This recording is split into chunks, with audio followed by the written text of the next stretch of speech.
Halo Sobat, hari ini kita akan membahas sebuah berita menarik tentang bagaimana Indonesia menjadi sorotan Malaysia dalam hal ketahanan pangan. Mungkin kalian bertanya-tanya, ada apa sebenarnya? Malaysia saat ini sedang menghadapi krisis beras yang cukup serius.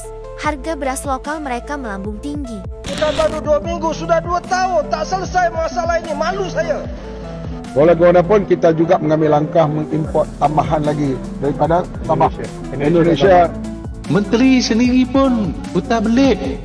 Jumlah tonase beras sebesar sekarang. Dan ini prestasi bukan datang begitu. Apalagi pertanian. Duanya menteri dan wakil menteri udah hitam sekali. Berarti ini menteri dan wakil menteri mana benar-benar bekerja.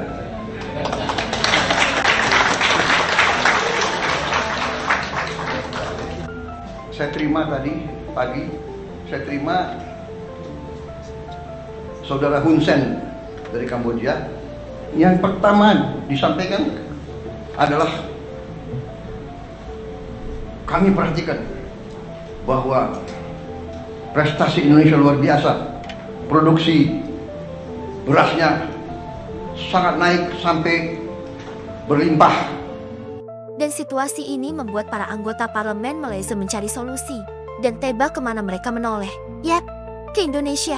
Datuk Seri Panglima Bung Mokhtar Raden, salah satu anggota parlemen Malaysia, secara terbuka menyatakan bahwa negaranya perlu belajar dari Indonesia.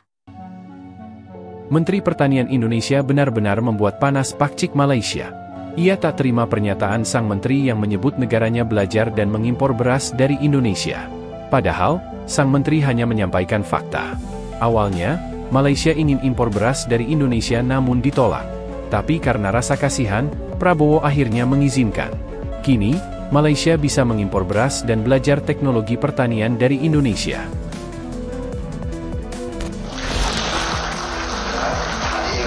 Malaysia, saudara kita, memohon bantuan kalau bisa dibantu beras Pak Beras. Tapi saya katakan jangan dulu kita lihat iklim dengan sampai tidak bersahabat. Dengan perhitungan bahwa kita sudah sangat cukup produksi kita, ada beberapa negara yang sudah mendekati kita. Saya dapat laporan dari Menteri Pertanian, Menko Pangan, beberapa negara minta agar kita kirim beras ke mereka.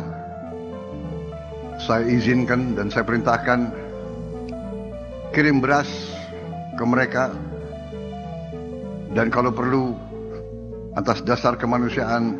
Irigasi pompa Irkom kita kenal, mereka akan kirim timnya belajar di Indonesia. Saat ini kita surplus di saat negara sahabat, negara tetangga Malaysia, Filipina dan Jepang kesulitan pangan. Itu kebanggaan kita. Itu dari gubernur, sebabnya apa ya Pak di Malaysia? Bukan, itu di Jepang, itu produktivitas. Baru saja kami ketemu Menteri Pertanian Malaysia. Itu produktivitas, karena ada climate change, perubahan iklim. Kemudian kita mengantisipasi kemarin perubahan iklim. Khususnya dari Menteri Pertanian kita. Mengapa? Karena Indonesia telah berhasil memenuhi kebutuhan pangan selama lebih dari 1 dekade terakhir. Yang menarik, transformasi pertanian Indonesia dari tradisional ke modern tidak terjadi begitu saja. Di bawah kepemimpinan Menteri Pertanian Andi Amran Sulaiman. Itu dengan langkah cepat. Minta belajar dengan Indonesia. Jangan Menteri Indonesia ni, saya cakap kepada Menteri Indonesia ni, kalau bodoh jangan jadi menteri. Orang Indonesia 300 juta, kenapa pilih orang bodoh menjadi menteri? Kalau kamu tak boleh nak mentadbir negara kamu, kamu jangan mengatakan negara lain memerlukan anda. Kepada Menteri Indonesia tu, belajar dengan Malaysia bagaimana nak mentadbir sebuah negara, nak mencukupkan beras di negara anda, bagaimana nak menyediakan peluang-peluang pekerjaan di negara anda. Sesuai data USDA, United States Department of Agriculture, bahwa produksi kita diprediksi, ini dari Amerika, itu 34,6 juta ton. Kamu menteri yang suka berhalusinasi. Bukan tak nak layan Konoha ni. Masih tak percaya, seorang pakcik Malaysia membuka kembali pernyataan pers Menteri Pertanian Malaysia saat berada di Indonesia. Ia menyampaikan bahwa Malaysia belum dan tidak mengimpor beras. Padahal, maksud pernyataan sang menteri sebenarnya adalah Malaysia belum bisa impor karena masih ditolak oleh Indonesia. Namun belakangan, Prabowo telah memberikan izin. Bahkan dalam video terbaru, Menteri Malaysia menyatakan bahwa mereka akan segera mengimpor beras dari Indonesia. Indonesia berhasil mencapai swasembada beras di tahun 2017, 2019, 2020, dan ke 2021. Prestasi yang luar biasa. Bukan? Situasi di Malaysia semakin menarik ketika ada anggota parlemen yang bahkan menyuarakan protesnya melalui nyanyian Andai Kau Tahu. Menteri sendiri pun putar belit. Bila dia bercakap sendiri dengan wartawan, dia kata Malaysia minta import beras daripada Indonesia. Sedangkan di atas pentas tu, ditanya di hadapan kedua-dua orang, Menteri Pertanian Malaysia katakan tidak. Katakan belum. Sekarang ini belum lagi, tapi kita akan bincang. Kita banyak di sini import kelapa, sayuran, termasuk ikan, aquaculture dan sebagainya kita. Tapi beras ini kami nak lebih tumpu kepada teknologi yang di Indonesia ini lebih advance dalam hal menemukan teknologi baru dalam sehingga hasilnya sampai ke 12 tan, 13 tan yang paling tinggi dan average-nya sudah ada di peringkat 7 tan. Ini satu kejayaan besar kita lihat di Indonesia. Bulan depan barangkali akan stabil.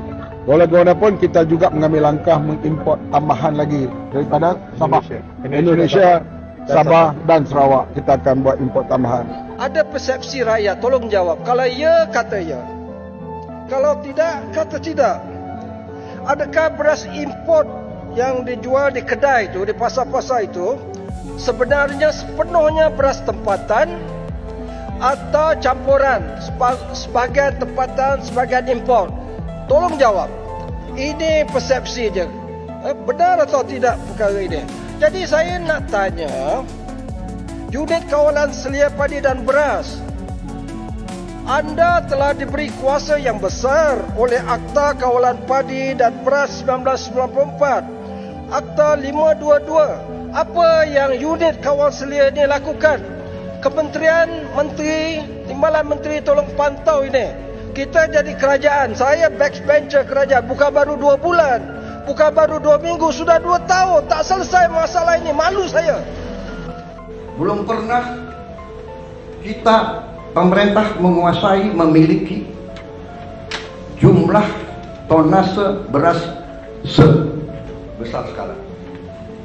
Saudara-saudara, Liriknya berbunyi, andai ku tahu, menteri pun tahu, bila tiada beras tematan ambil yang impor, rasanya sama tapi harganya beda.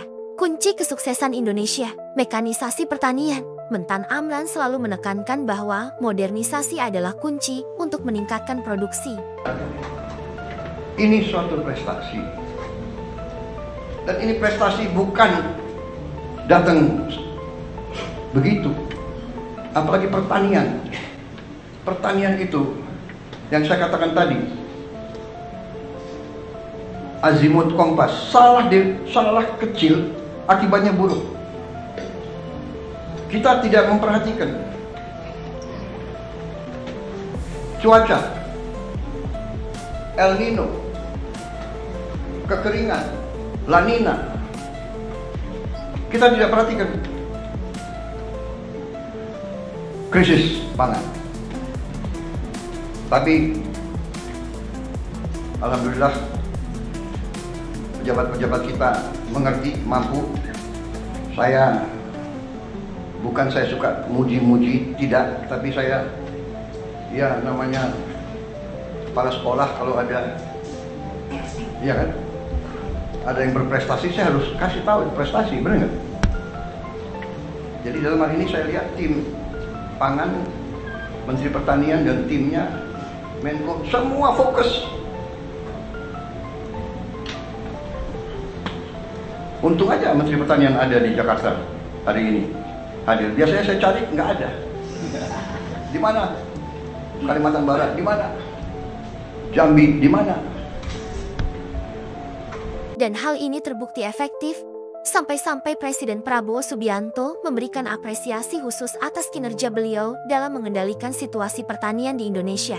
Ini bukan hanya tentang keberhasilan Indonesia, tapi juga tentang bagaimana negara tetangga kita mengakui prestasi tersebut. Bukankah ini membanggakan? Indonesia tidak hanya mampu mencukupi kebutuhan dalam negeri. Duanya menteri dan wakil menteri udah hitam sekali. Berarti ini menteri dan wakil menteri mana benar-benar bekerja.